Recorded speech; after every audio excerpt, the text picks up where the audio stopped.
Hi, my dear friends, welcome back. In this series on the success image, a guide to relish and realize goals, we touch upon another topic that is how to start working in an organization. Let us begin with introducing to be your own self. You are an organization and you have been chosen since you are the best in the job, high on talent. Hence, do not get lost while you go through every process in the organization. You may feel that there are certain things that you do not know yet. Of course, no one knows everything to begin with. Be humble on your job and also while interacting with your colleagues. Being humble is not a weakness at all. It is a strength that leads to positive achievements, including appreciation. Understand your value. Be confident of yourself. Don't compare your unique value with others. Do you know that in the luxury car market, there are two world-renowned brands called Bentley and Rolls-Royce? Have you noticed one thing common with these two brands? They never go about in the market advertising their cars. Yes, they never run commercials in any of the media or otherwise. Yet, those who want to buy them unwillingly do so. That is the value of self-worth. That is something you must create in your organization as well as outside your organization.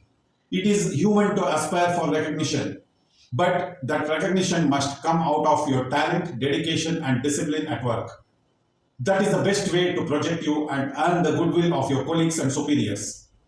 One who has the confidence in himself or herself and has self-worth will stand out from the party on his or her own. So never bother about the people around you. Be honest and truthful to yourself. When you practice this, you must also be aware of the flip side of it. You may have people around you who will always be conspiring to take advantage of your talent and your work. They are the ones who take your ideas and project them as theirs. They are the ones who send a communication before you do. This also is called plagiarism. They steal others' thoughts, ideas, literary work and project them as their own. And you stand there watching in disbelief. You have to watch out for them and professionally keep distance from such people, but not to the extent of distancing them and cause a gap with them. I mean to say, keep a safe distance from them and watch out on what you speak to them or not speak to them. Not only upon these people, keep a watch on those who are close to them, but never foulmouth anyone, including these, at any given point in time. They are those who are a waste of time if you take them on your wrong side. Yes, ideally, an organization with a positive orientation in the work culture must never have these people in the first place. They are a deterrent to the smooth functioning of the organization. These very people happen to be contributing in the initial stages of the organization. The management show a weakness to them, giving the impression to them that they are indispensable. But in reality, it is different. They stay where they are and you don't worry about them. Exercise utmost care while interacting with those people.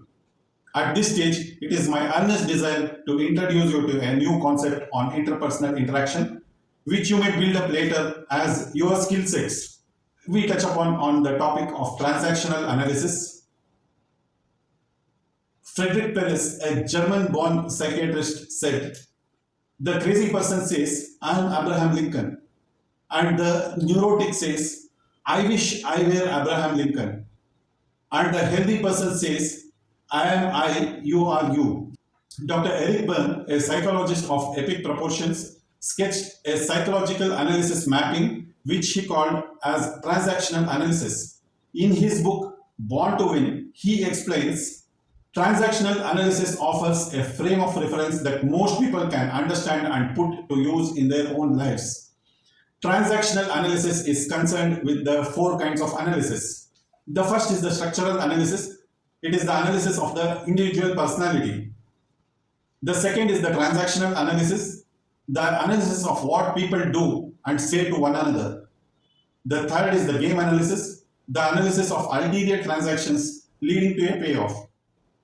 The fourth is the script analysis, the analysis of specific life dramas that persons compulsively play out. This topic is a subject in itself, and as I mentioned, Dr. Eric Berne has written a book, Born to Win, on this subject. I will not go much in depth except introduce core concepts necessary for your job. Each person acts or responds with one of the three ego states at any given point in time. They are the parent ego state, the adult ego state, and the child ego state. The individual can shift from one ego state to another with varying degrees and readiness. Now, the parent ego state, it has a nurturing, caring parent or a controlling parent. In this state, you are in the same state of your mind as one of your parents or parental substitute used to be, and you are responding as he or she would with the same posture, gestures, vocabulary, feelings, etc. Now, the adult ego state, you have just made an autonomous objective appraisal of the situation and are stating these thought processes or problems you perceive or the conclusions you have come to in a non prejudicial manner. Then the child ego state, it has a stubborn child or an obedient child, as you see in many children.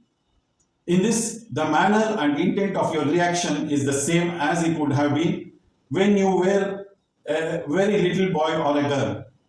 The stubborn child resists and do not settle for anything less than what he or she expects, no matter if it is right or wrong.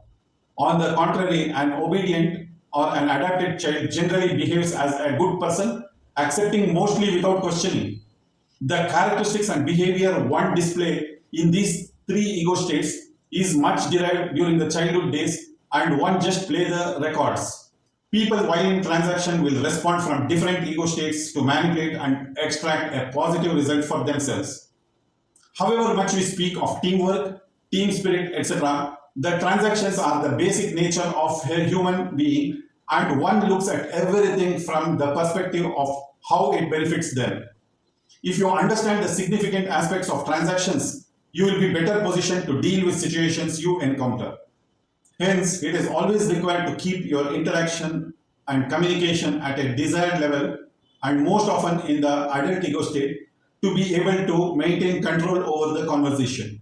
You can see various conversations in your life. As soon as you hear them or people reacting to you, just get alerts that it may be a response coming from one of the three ego states. With a quick analysis of the ego state of the people's response, you can bring it under control by always responding it with an adult ego state which is mature and the desired one professionally. Swami Vivekananda said, I quote, "We are responsible for what we are, and whatever we wish ourselves to be, we have the power to make ourselves. If what we are now has been the result of our own past actions, it certainly follows that whatever we wish to be in the future and can be produced by our present actions. So we have to know how to act." Let us touch upon stress. Stress is the body's reaction to any change that requires an adjustment or response. The body reacts to these changes with physical, mental, and emotional responses. Stress is a normal part of life. You can experience stress from your environment, your body, and your thoughts. In a medical or biological context, stress is a physical, mental, or emotional factor that causes body or mental tension.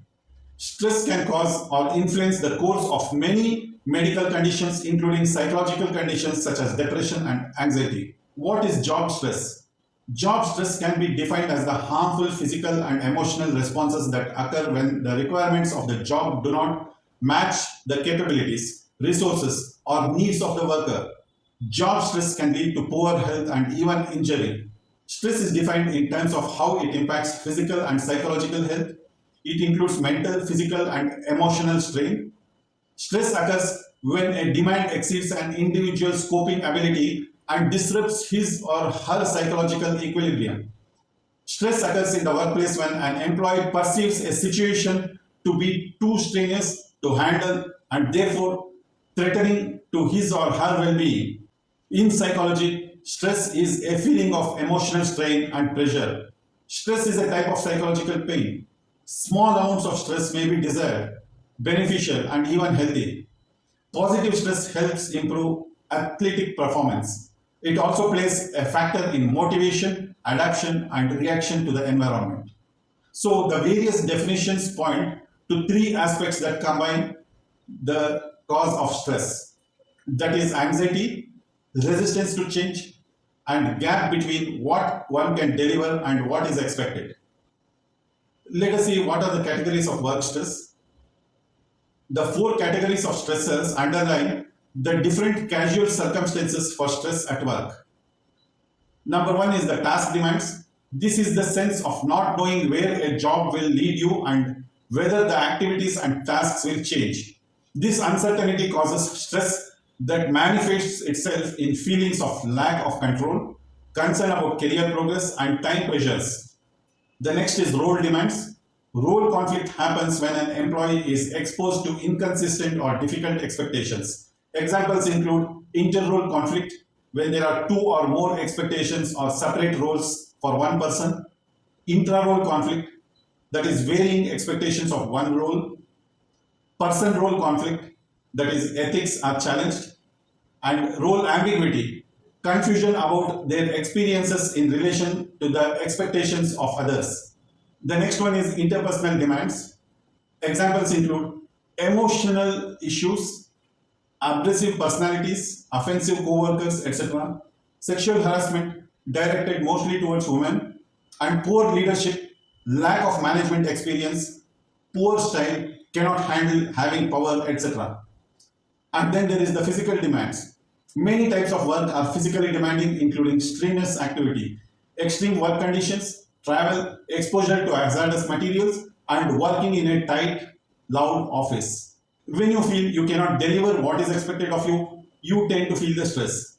When you have accommodated change in your working environment, you feel the stress. Of course, when you get anxious about something, even then the stress is felt. But why stress so much? Stress actually means that the mind has to distance itself from the task. When it feels it cannot deliver, it is a negativity of the mind which transforms in the form of stress. It weakens both the body and the mind. The best way to handle stress is not to stress at all. You can control stressing your mind by feeling confident at everything. How is it possible to be confident always? Yes, it is possible. Convert the negative energy that stress percolates into positive energy, and this result in positive stress. Love your job. Love everything you do. Find ways to love it. When millions in the world don't have access to the education and the job you have, you are the luckiest. Think about it.